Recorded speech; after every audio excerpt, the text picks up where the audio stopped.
In this film review, we're going to talk about practice, not a game, practice. I can't help, especially if someone's complaining about practice. Think of Allen Iverson and his classic rant. And my one argument anytime anyone ever complains about practice is like, oh, that's where everything happens.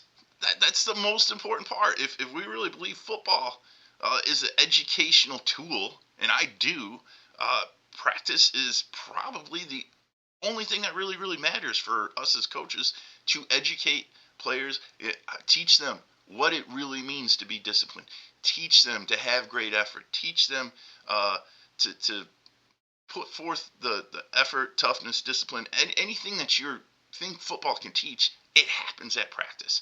And this video, Nate Elbaugh, it's his last of 5 videos talking about wing T, and that's kind of where he starts off. Is practice is where you reinforce the culture of your team. You need to set your standards. You need to make sure those standards are clear for all your coaches to uphold, and then most importantly, that your players understand those standards and are upholding those. And a lot of culture ideas there. Really, he probably could do a whole video on just that. A lot of kind of unique ideas that he has to start things off. Second, he talks about priorities in practice, and specifically, he's talking about how much offense versus defense do you have, offensive or defensive days. And I really agree with his rationale of you do some of both each day. His rationale is, number one, you get through Monday and Tuesday, and something's not looking right on one side of the ball. You want to make sure you can get around to that again on Wednesday, and that's something I totally believe with. And then on top of that, my argument always is, well, you play some offense and defense on Friday night, so you might as well practice some all along. Then he goes over his practice plan. The unique thing that stands out here, he uses 7-minute periods. I've always been a 5-minute period guy. I've heard of some coaches with 4-minute periods, and that he gives his reasoning for that.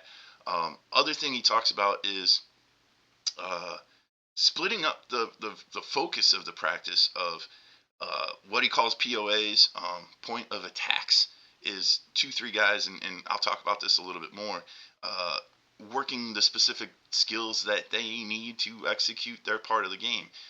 Some coaches call those pods. That's where they're getting a ton of reps. They're going through things as fast as they can.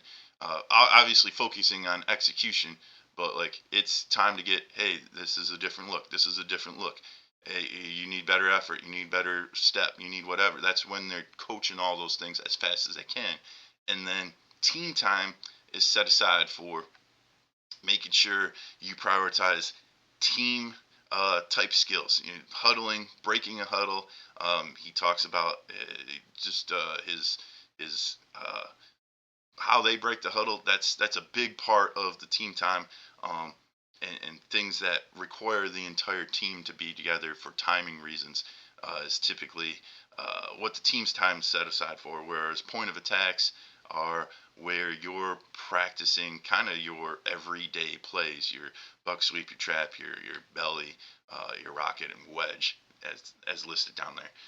And what I really like about the idea of pods, number one, it lets you get super focused on the skills that actual players actually have to have, and also making sure they're understanding how they're applying their blocking rules. And then secondly, as you can see in the picture there, ultimately, every single guy that's blocking would be in the POAs, in the pods, working buck sweep to the left and right.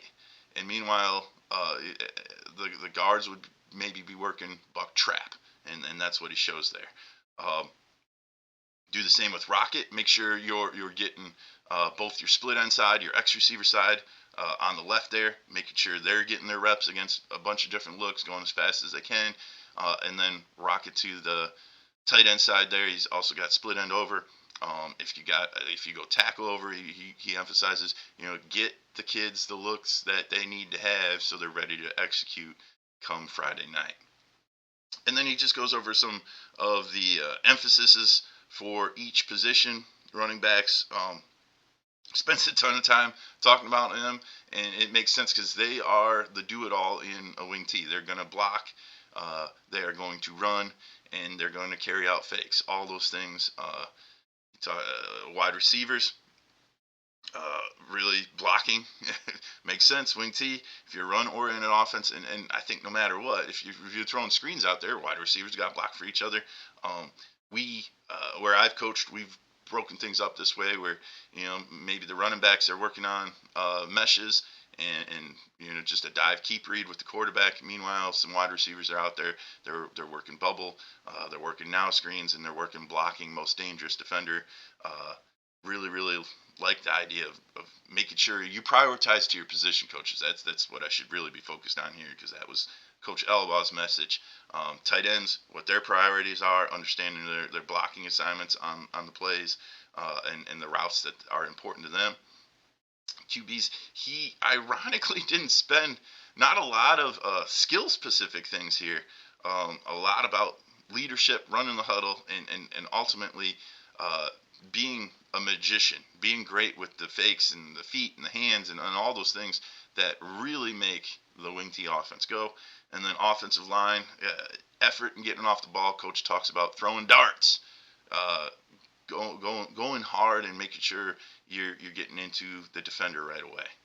And then lastly, he goes over his team time. The one big takeaway here that I thought was unique, he puts that a lot of coaches will put that scout look player in the vest or the cap, or however you distinguish guys at practice, and he has their ones put on their vest caps. I really like that, because it turns that wearing that into a badge of honor, and that's one thing I'm going to definitely take away from this.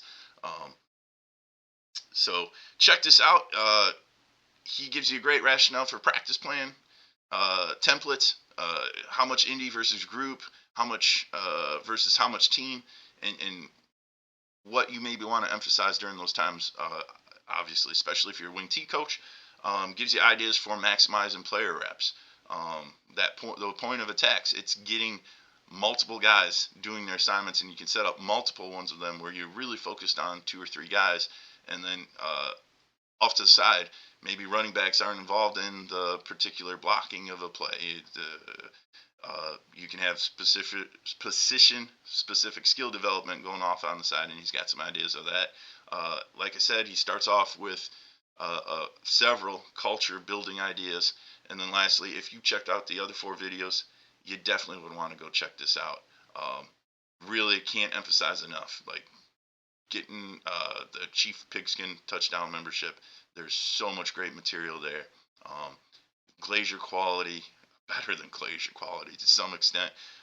Presentation, and just ability to wrap it all together over the series of usually 3, 4, and in this case 5 videos. So definitely the Chiefpigskin touchdown membership, worth checking out.